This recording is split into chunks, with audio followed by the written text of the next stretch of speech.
underestimate the power of the dark side. Welcome back to the Black and White Bistro Show. This is part 2 of our wonderful interview with Steve Murdock.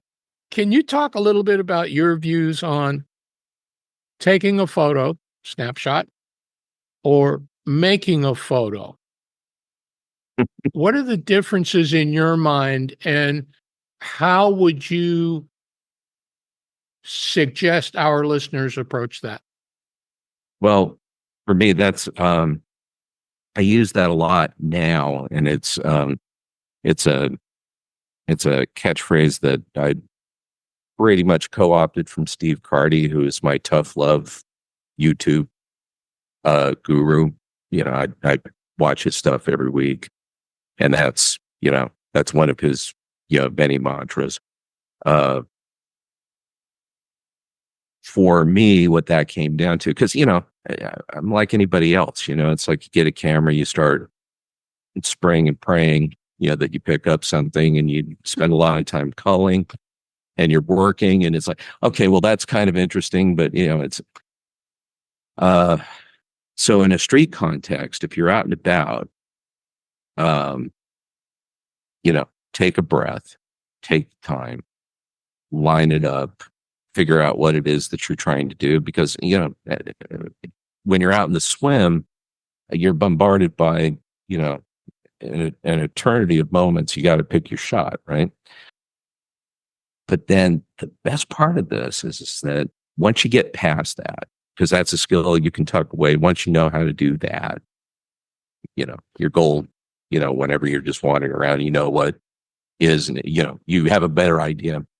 Knowing is like, it's too much, it's like, this is a constant learning thing. You're going to be learning until you're done. But you get a better sense of, okay, yeah, you may think that's a shot, but it's not, and you can let the, you can let the high and outside ones go by, and you don't take the swing. But boy, the quantum leap is that when you start, and, especially when you do a lot of studio work, which I am doing now, when you're working on portraiture or when you're doing setups, when you're doing product work or still lifes or whatever, things where you're setting up lighting and you're, lining things up. I mean, it's a whole, you take what you learned while you were, shooting like a lunatic, and then you start applying it to meticulous things. It's the difference between building a sandcastle as a mound and then Tibetan sand painting, right? You're just dropping grains of sand around, and then you get this thing, and it's so gratifying, it's like, and you can't quite believe that you're there. And you look at all the casts that you looked for inspiration. It's like, how did he do that? And then you start learning how they did that, and then your own voice takes over, because as you said earlier, it's like you can have all the gear in the world, but the photographers, and this is a thing, right? Photographers, and I guess the best analogy for it is that in musical terms, the photographer's like George Martin. You're like the fifth Beatle, right? Because your subject is the band, but the interpretive eye and how it gets executed, the actual mechanics of the thing, that's you, and that's why that's why you can tell Robert's work, whenever you see it instantaneously, and it's like, that's the difference between, I guess, celebrity photographers and photographer celebrities. It's once your artistic sensibility and whatever it is that you bring to the party, whatever your history is, whatever your values are, your aesthetic, start to be felt through the tools, through the camera, through this, the way I look at a subject and the way you look at a subject are vastly different. I remember you were telling me that story about those cats that were following you around and shooting what you shot. because they saw you shooting with a really nice camera and they thought he must know what he's doing. But you can that shoot was in the their dark all mistake. day. You can shoot in the dark all day, but maybe you hit something. But consistency of output is the other big thing. I mean, uh, uh, what is the saying? A stop clock is right 2 times a day. I mean, you may hit something, but the ability to have control of your craft and know what you're going for, in whatever context. So, the more I learn about every field, and even some things that have no field, I don't know if you've gone through this, but every once in a while, I got to throw something up, for the enjoyment of our Vero community. And I could not for the life of me tell you what genre it fits into. It's like, how do you hashtag this? It's like, what's the point of interest here? It's an interesting picture, but I don't know what it is. Yeah. It's like, you tell me. So I don't know. So sometimes they just kind of float in the nether regions of, hey, there's something here. I couldn't tell you what it is. It doesn't fit down any of the narrow corridors of, our predefined fields or genres, but it doesn't have to. It's like, doesn't. Don't let buckets, genres, define your photography moments. Yeah. I mean, that's when you're getting good, though, right? Is when you can actually start. What do they say? Learn the rules, but so that you can break the rules. Yeah, exactly. It's interesting.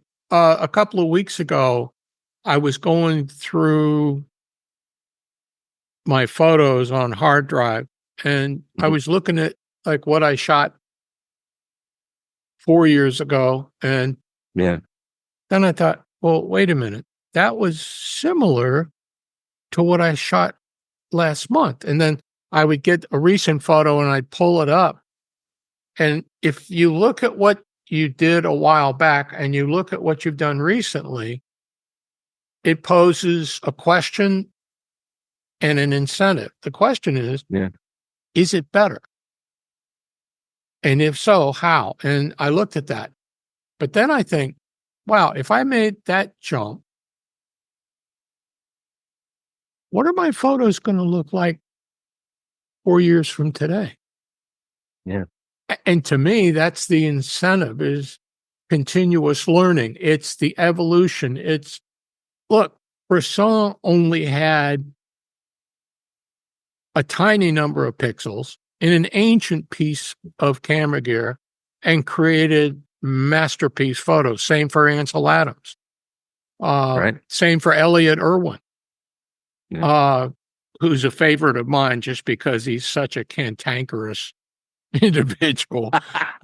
I love his point of view, but that really boiled it down for me. Okay, it's better. I'm better today than I was yesterday, but I'm not as good yet as I could be tomorrow. Not will be, could be, because that doesn't happen by chance. You gotta focus yourself. You gotta lock it in and say, this is something I want to get better at. And then you go find examples from people either on Vero or some of the contemporary or great photographers to drive you forward. I mean, 2 of my favorite photo books. One is by Sean Tucker, because I love his black and white. Isn't he great? Great He's work. Fantastic. Yeah. It's amazing to me how he evolves. And the other is Sebastião Salgado. I know that one. Sebastião Salgado. I'm writing it down. Look him up on the internet. I've got one of his books, and it's like Tonsby and Robert Schmidt, Frankenstein monster created, combining the 2 of them. And I mean that in the best way, guys. But Sebastião Salgado, his eyes see through a person, not just see the person. Right. His imagery is Stunning. Wow, things are going great so far. It's time to enjoy Steve's final artist's favorite image and hear the story behind it.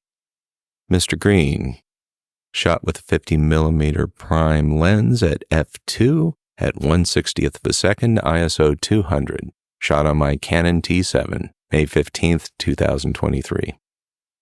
This is one of my favorite portraits.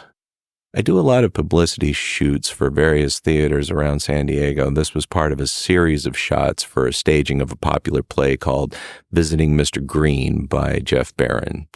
The subject is an actor named Kevin McGinnis, very friendly and dedicated artist who sadly passed away 3 months after this photo was taken. The shot itself was problematic, and it's a great example of the value of effective post-production techniques. It is definitely a moment, but it was lit in a particularly saturated amber wash and giving the color a gooey, rather unpleasant yellow quality. I first lowered the brightness of the background to bring focus to the face, and then I applied a black and white gradient overlay above the image layer and used selective color and color balance layers in Photoshop to lend nuance to the grays, whites, and blacks. I dodged the cheeks, scalp, and beard while burning the eyes, mouth, and cheekbones. Finally, I applied selective sharpening to the face and beard. The final image always stops me as the lines and contours of the face and the sunken eyes convey the immense grief of the moment. Kevin was an exceptional actor, and his passing was a great loss indeed. We're wrapping up our session today with Steve Murdock, and after everything we've covered in this wonderful conversation, it really kind of sticks out, this next question.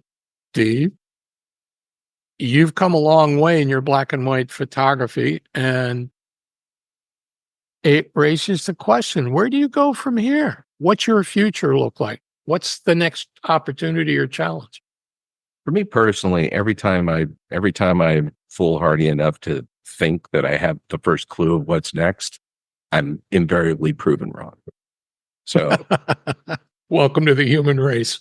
Yeah. So I kind of stopped doing that for a while. But what I suspect to be the case, and then I know enough now to know what I don't know. So the arc is to continue, and it's a never ending process of identifying, okay, why is this slightly different? Just the potentialities in the craft itself, just for learning. You're never done, and it always goes on. But once you have a functional command where you can express yourself in that manner, for me, what that manifests in most often is have an ongoing feud with some of my colleagues in the theatrical field. And, I don't know how much anyone knows about theatrical photography or stage photography, but I do quite a lot of it. And when I was a kid, I would go up with my mom up on campus at the University of Utah, where I grew up. I remember walking by the theater department. It was the first black and white imagery that really caught my eye. There's something about 8x10 glossies sitting on a board outside of a door that promises an entirely different environment. And I never forgot that. And that was back in the 70s. At this point, it's hugely useful to have that as a tool to express that same level of excitement, for example. So there are certain shows where, I'm doing a series of publicity photos for them. They come out in this gorgeous black and white. It just takes them out of, you're not looking at people that exist in the same realm as you. They exist in a different space because it's black and white space. It's the same reason why, it's so easy to romanticize black and white cinema. uncolorized. It exists in a world that is enticing, intriguing, and utterly encapsulated. You can't quite get to it, but you can see it, and that to me is a hugely useful tool. In terms of portraiture, I do everything. I had another come to Jesus with somebody who was of the opinion that if you take a colored portrait and you desaturate it, that you have a black and white portrait. And as my head nearly exploded, I was, no, it's not a thing. So every time I do a portrait, every time I do a headshot, you have to impart to people, no, this is a two-step process. There's the color, and then you basically wipe the slate clean, and then you do the black and white, which, is related, but not the same, for that kind of deal. So I have practical commercial applications for black and white photography, and at the same time, for my own gratification, for, the thing that really compels you to do this, the love of the craft and the love of the art, to be able to express that in beautiful black and white, nuanced black and white, things with subtlety of tone, subtlety of shadow, but detail in the shadow, or sacrifice the shadow, go extreme contrast, whatever. The common misconception is that the palette is so narrow, but it's not. It's hugely nuanced. And probably binary in a lot of ways, because again, you're not fighting saturation, you're not fighting color and what it does, because they're entirely different things. That color is its entire field, and I spend almost as much time trying to master that. Color harmony, what it's doing to you psychologically, the search for the eternally perfect skin tone. And it all goes away when you're working in black and white. Quickly. And it's just completely different. So they are related disciplines, but, not the same. For me, black and white it's kind of summed up years ago. God, 1980. Yeah. Me and my little Canon AE1, it was like my first real, okay, I'm going to try this photography stuff. Yeah. The place I was working at the time, the traffic manager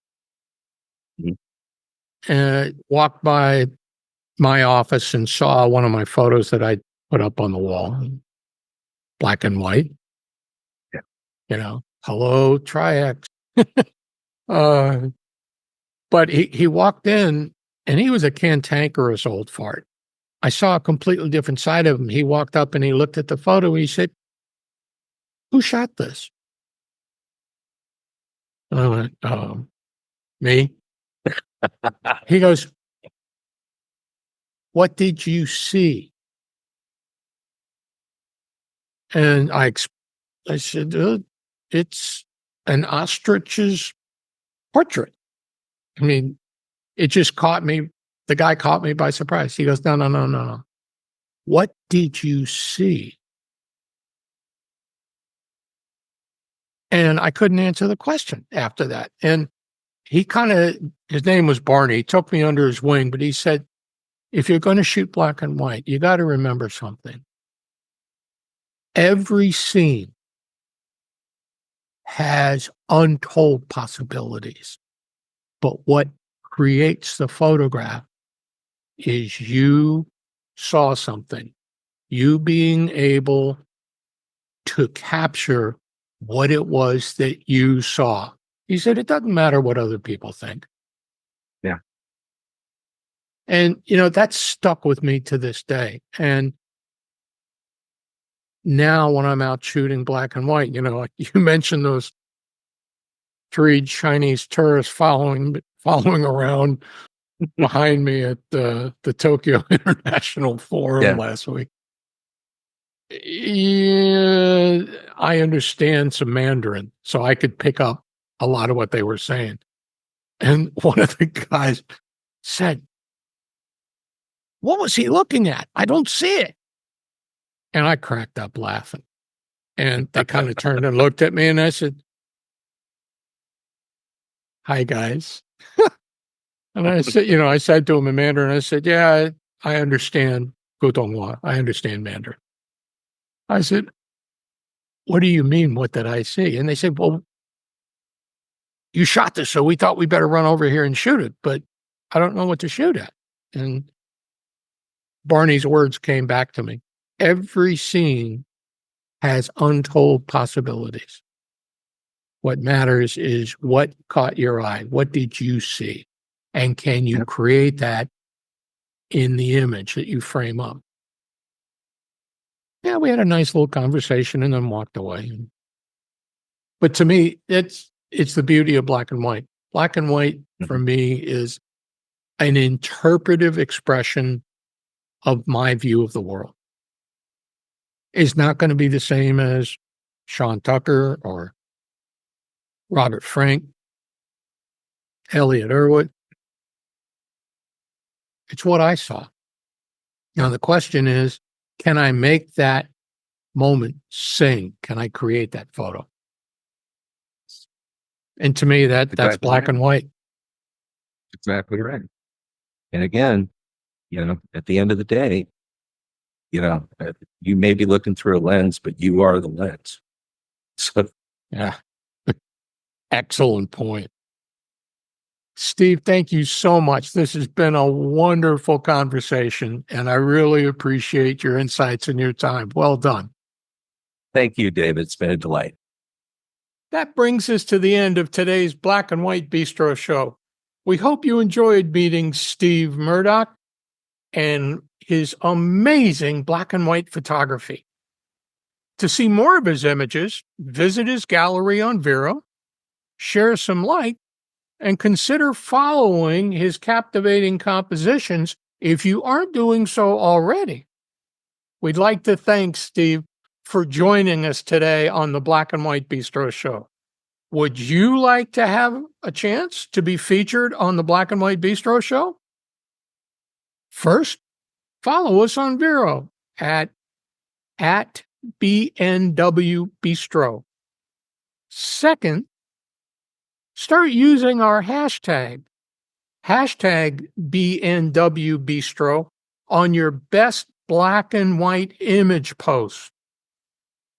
Finally, connect with us on Vero so that you can send us a DM, or you can send an email to me directly at dave@bnwbistro.com, indicating your interest in being our guest, and tell me a little about yourself and your photography journey. If you enjoyed today's show, make sure to mark your calendars for a very special episode 17, premiering exclusively here on Vero on Saturday, October 26th, when we will present our next female guest photographer artist from the Vero black and white photography community. That's going to be a really good episode. And don't forget, if you're not shooting in black and white, you're only seeing half the picture. So remember to follow us at BNW Bistro. Check out and subscribe to our new YouTube channel.